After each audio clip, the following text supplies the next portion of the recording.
What's up, man? It's your big brother K-Rino. Check it out. I saw this article a few days ago. I wasn't gonna talk about it, but again, I gotta say this every time. Anytime I do like celebrity stuff or whatever, it's based on principle. And the principle kicked into my head as I thought about this because I got a question to ask y'all. Now, Joel Osteen was reported to have been seen or it was said that he had a $320,000 Ferrari. And once that information started to circulate, people lost it. People went crazy. They was like, oh, heck no. This man riding around here in a $300,000 car and blah, blah, blah, and this and that. And he's a pastor and, the people are struggling and poor and da da da da. Okay, now here's the deal. Joel Osteen, y'all know I'm no fan of Joel Osteen. Anybody that knows me personally, may have listened to a little of me. I'm not a fan of Joel Osteen. But let me say this. Joel Osteen didn't just pop up on the scene. He's been around for a long time.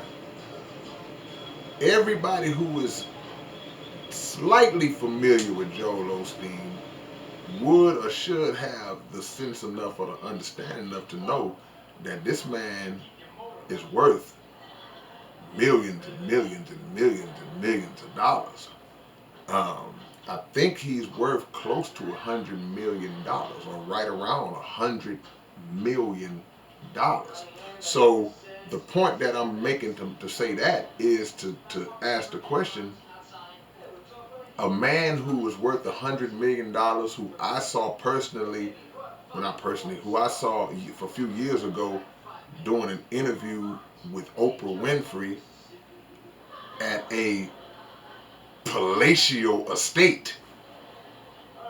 Y'all don't think that he owns expensive cars? He lives in a freaking mansion. He makes millions and millions of tax-free dollars. Y'all don't think that he would have a high-end vehicle like that?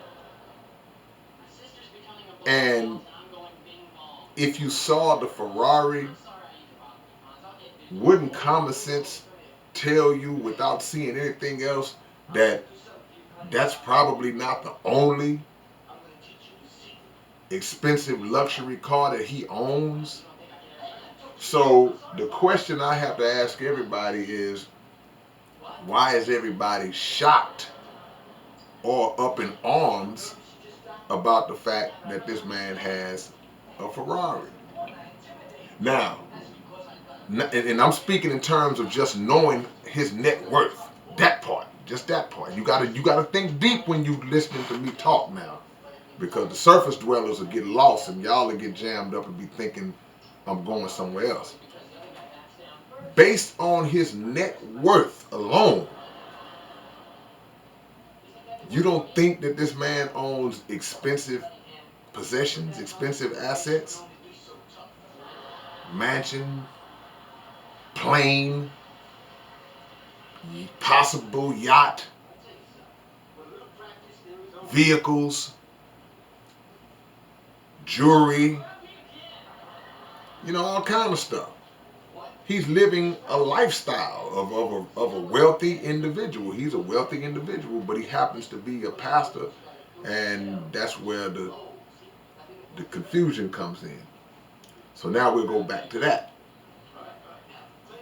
This the same guy, we all know the story, this is the same guy who, when Hurricane Harvey hit this very city and people were stuck like Chuck,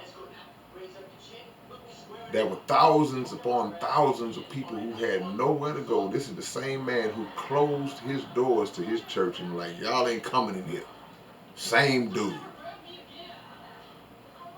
The same dude who got like $4 million in the PPP loan game. Same dude. This same dude whose wife has been reported as one of the most rudest, nastiest individuals that you might ever come across in person, while she sits on TV standing next to him, cheesing and smiling like she's so angelic. Just saying. So, why y'all surprised because a dude got a Ferrari? Now, let me throw this in here real quick so y'all can understand.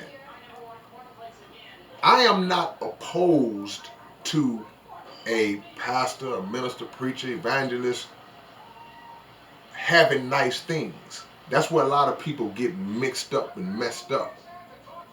They feel like their pastors and ministers are supposed to be poor and whatever the case may be and struggling and all that. And you'll say, well, Jesus never had any of that. But here's where y'all get mixed up at. If an individual is being a true servant of the people and he or she is dedicating their life to the service of the people through God's word, following what they believe to be God's word and leading people in the right direction. They're not stealing from the people. They're not scamming the people. They're not lying to the people. They're not cheating the people or deceiving the people. And they are boots on the ground.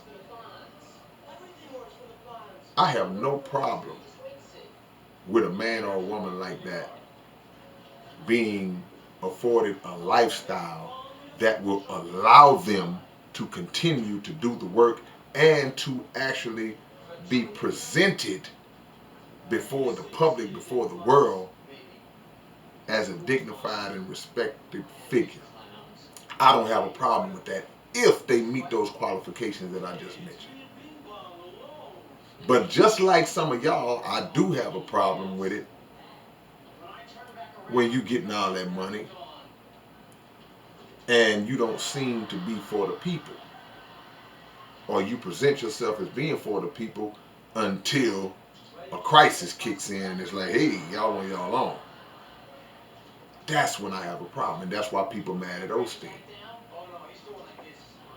Because he would say, well, I'm not going to put words in the man's mouth. Let me not say that. But generally, the thought is, well, hey, man, I've worked to get this money. My flock feeds me, and I reap the benefits of my flock feeding me. But don't be dumb, y'all. Don't think that an individual who's worth that kind of money. I wasn't shocked when I saw that was his car. I was like, okay, that's probably one of many. How many cars you think Joel Osteen got? But if I believed personally that Joel Osteen was truly for the people, if I really believed that in my heart and I saw the works to back it up, I saw him giving back a lot of that money. If I truly saw that, if I saw him, like I said, boots on the ground, transforming the lives of people, I would have no issue with his lifestyle. It's only when you don't seem to be that servant. You seem to be a celebrity who is benefiting off of the suffering and the faith of the people who want to build a connection, who want to get closer to God, and they're trusting you to be that avenue, and you don't seem to be giving that back. So you can stand on the stage and give a motivational speech every Sunday in front of 15,000 people, collect countless amounts of tithe money, and the people don't really benefit from it. Now, if you get something out of Osteen, hey man, it's not my place to knock you on that. Some people might say, well, man, well, I love him. He's just, hey, if you have a different view, that's you. You'll never get an argument out of me. I'm telling you why a lot of people think like that about him and other mega church pastors. We got to see the work. It's more than just you talking. We got to see your works. So don't be crazy, y'all, man. Leave your comments below. Subscribe to the channel. Keep your notifications on so you'll know. And see y'all when I see y'all. Peace.